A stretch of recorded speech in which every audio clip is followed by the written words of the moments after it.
Hello, Miss Carmen's. It looks like we're both getting up from our naps. Yeah, how you doing? Must you choose violence? Must you? What happened to compassion? Must you, Carmen's? Why can't you be a compassionate giddy? Why? You must always choose violence. Carmen's.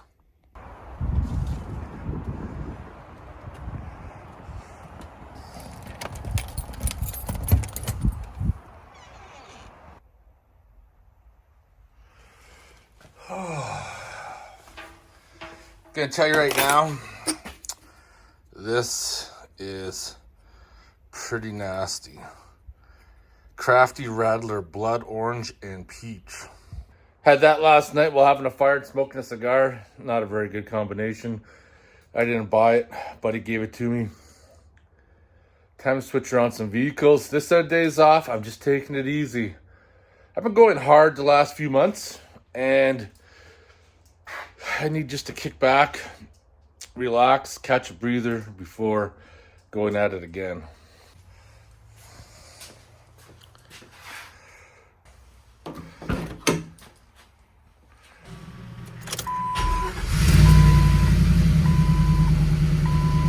Beautiful sound of the V8.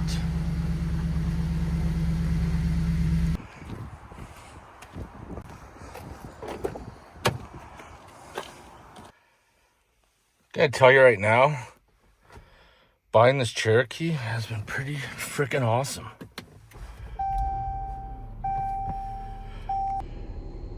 I'm actually looking forward to getting closer to wintertime, put the studded tires on, see how this thing's going to perform in the wintertime. I missed the fuel economy of the Jetta, but it's a sacrifice to have to something that's more usable, something that's all-wheel drive.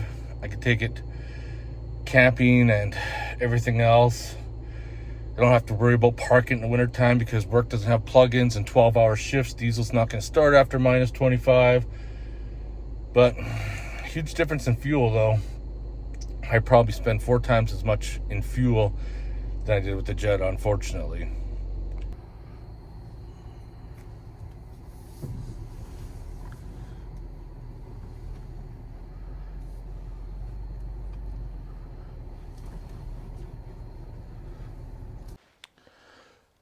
One of the things I gotta do in this is I got like a small window chip by the wiper.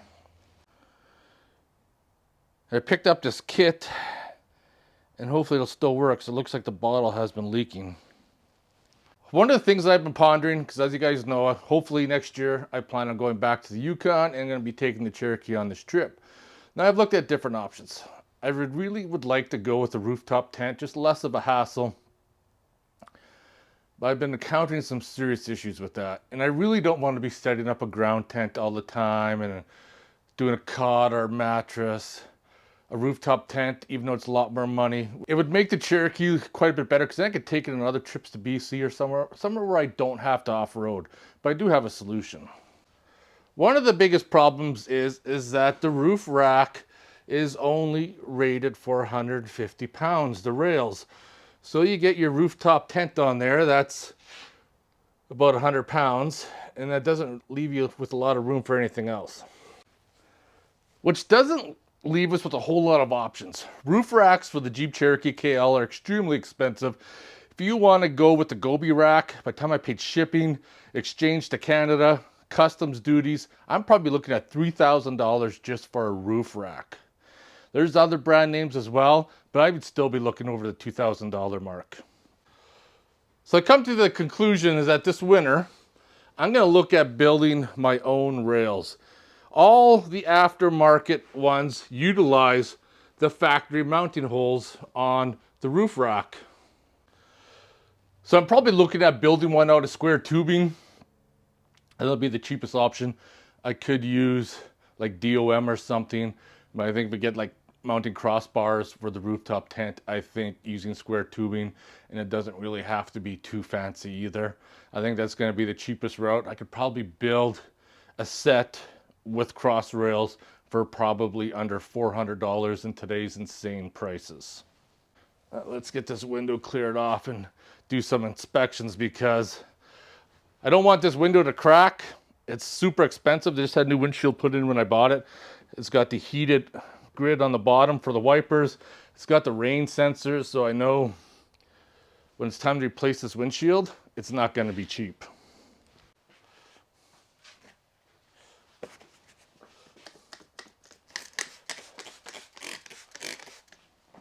I need to take this to the car wash pretty bad. I was going to do it today, but it's raining out. It is what it is. It is what it is. There's some sort of like film on that glass. You can see it when you clean it. There we go. I also got my UV light to treat it afterwards, as the weather's a little gray and won't set up outside today. Let's get this kit out of the package.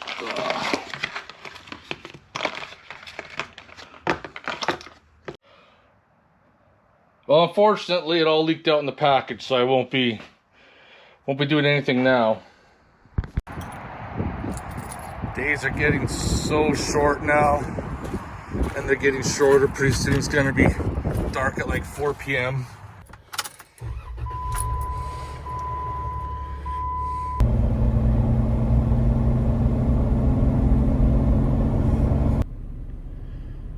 Princess Auto's supposed to have those repair kits, so I'll go inside there and check it out. They have the jerry cans on sale that I use on my TJ, and I lucked out because they did have the repair kits. So this is goodies I got from Princess Auto, windshield repair kit. Picked up these fire starters and a big can of PB Blaster. Wintertime's coming, and sometimes fires can be pretty stubborn to start. So it comes in a block. So I'll probably look at filing that down into a tin that I could use as a fire starter. I'll try to bust it out with those ferro rods.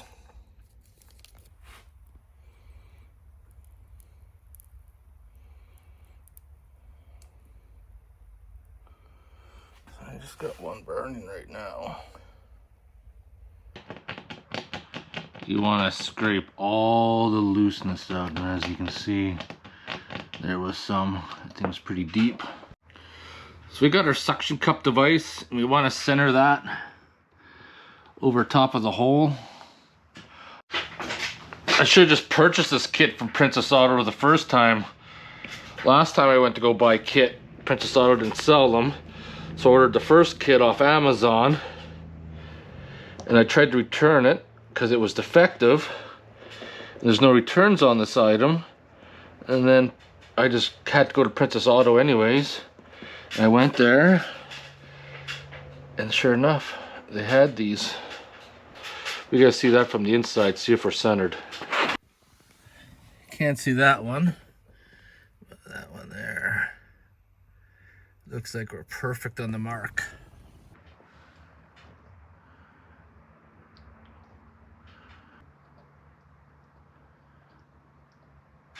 Unthread it.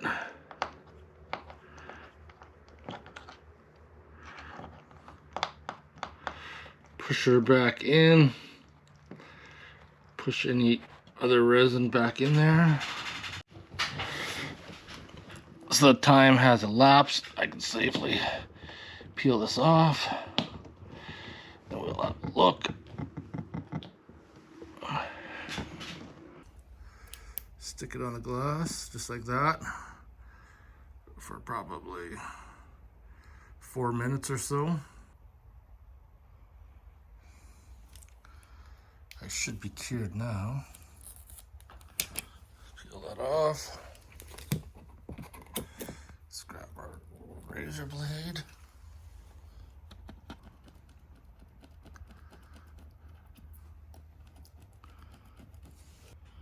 This one here is a little bit more tricky. It's because that cavity's deep. And we got enough UV light on that for a while. Oot, oot.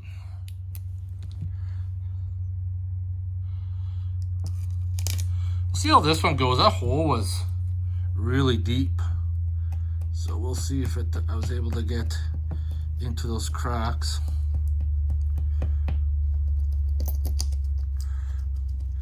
And see what transpires afterwards. Focus, focus.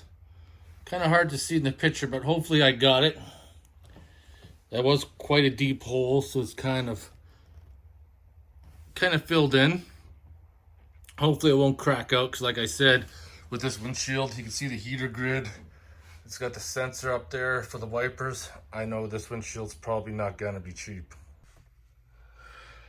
Let's listen to the sound of the V8.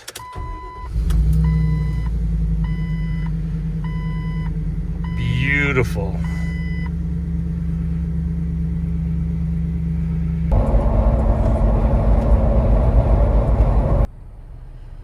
Just stopped off at Riverbend to go to the Peking House. They got some pretty good Chinese food. Kind of a hole in the ground, but it's pretty decent. And got my fill, some salt and pepper squid. Love that stuff. Now to head to Cabela's.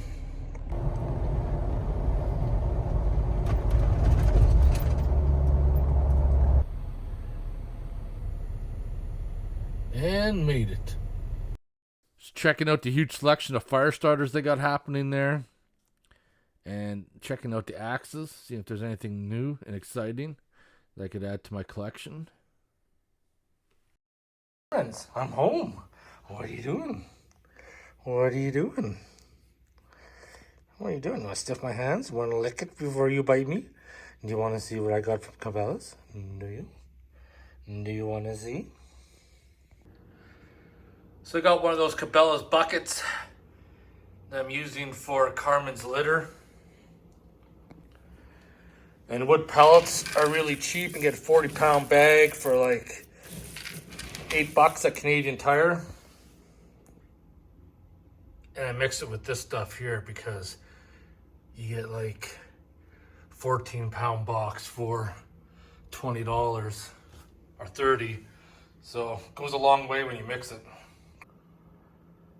I really wanted another Smith's Tinder Maker, but I don't think Cabela sells it anymore. I didn't see it in there. I don't see it on their website. So I wasn't just gonna pick up a bucket. So I picked up the sharpening stone for the knives, some honing solutions, and another Yeti Rambler cup for camping or hiking or whatever have you not.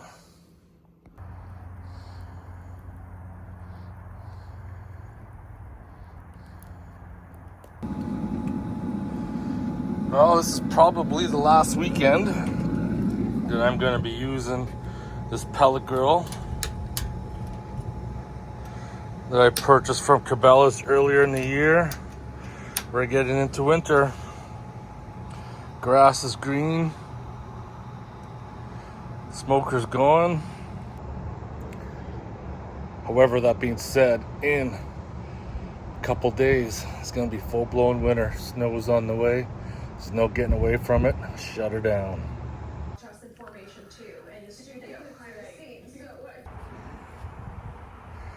Now the fun begins. Get that trailer off the deck. Move this one inside. So I gotta do a little bit of work to it. Fire up the snow blower, make sure it's gonna run.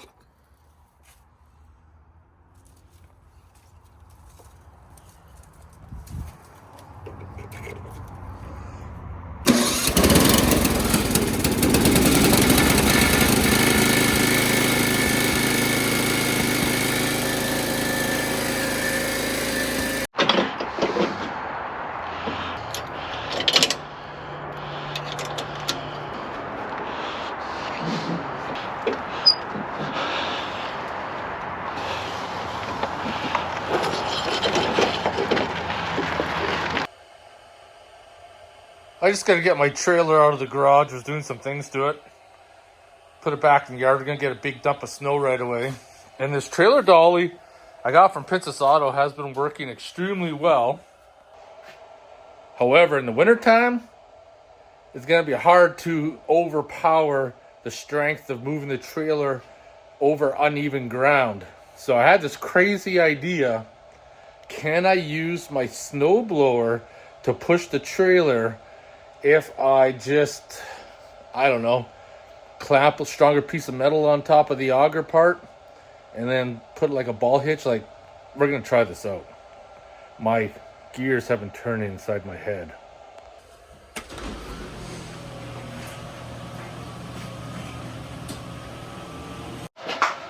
I need to get the trailer outside first, because I really want to put the trailer in the other way in the garage, but I didn't have the strength to push it up this little incline.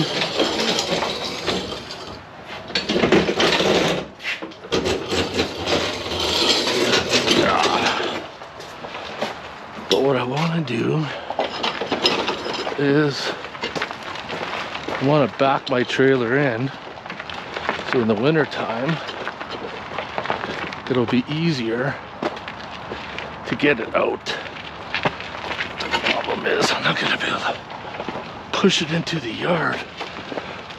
I'm not going to be strong enough. Honestly, I think this will definitely work, but not in the state that it's in, because it'll just buckle. That's what I found out. It will just buckle. But I think you need to remove the whole auger part and make a little attachment and it'll work.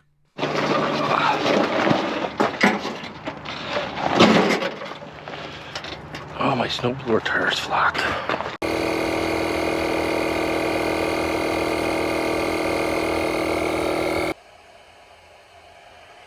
We got a big snowstorm coming tomorrow, so I guess it's time to put the studded winter tires on, and hopefully we don't have any issues.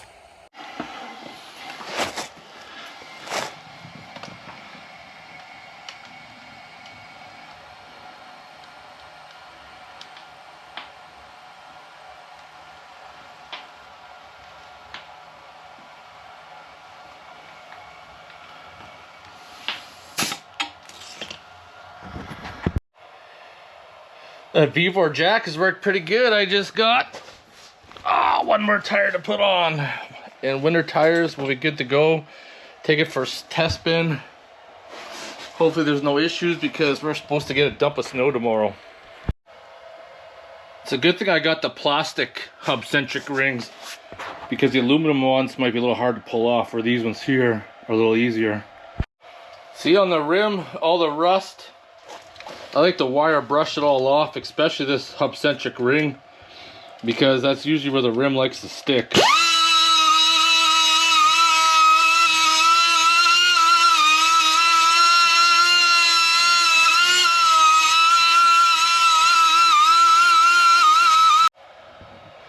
Cleaned her up with a wire brush pretty good. These are these bad boys right here. These are pre-studded. These are the Continental Ice Contact XTRM, and they are directional, so you got to make sure you put them on right. Just finished torquing everything down with my Pro Point torque wrench I got from Princess Auto. My tech tip I'm going to give you: every time after you use your torque wrench, always back it off. If you leave it on the setting, over time the torque wrench can go out of whack. Back it off, put it away. You're good to go. 1/2 inch Pro Point. Never failed me yet. I just need to program all these sensors now, and I'll be good to go. Now I just gotta go around.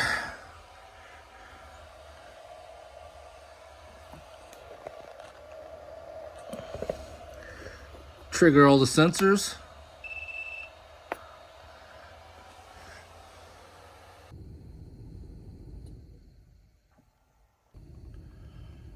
Looks like we're reset. It's reading off here.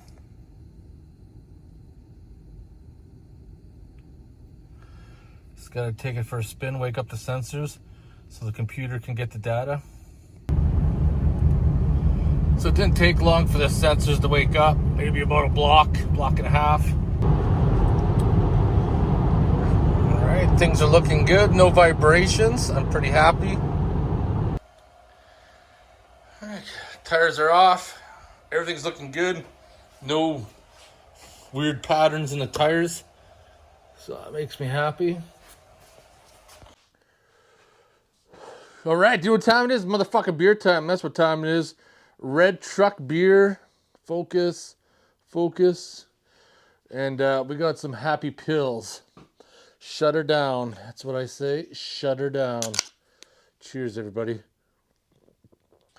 Well, this video was just a bunch of odds and ends slapped together. Winter tires are on. Supposed to have a big snowstorm come in tomorrow. Same kind of thing like last year, where it was super nice, 20 degrees, and all of a sudden the temperature just changed. It looks like it's going the same way. I should wake up tomorrow with snow. Unfortunately, winter's here. Trailer's turned around in the yard, ready to go. So from now on, if I need to get the trailer out, just back up to it, hook up, away you go. And so glad there's no vibration in the car. Everything like that is good. Cheers, everybody. Motherfucking beer time. I don't know what's going to happen next. I got a bunch of shit on the go, but soon we'll be back to working on some real projects. I'll see you guys later. Take care, everybody. Nothing but sadness.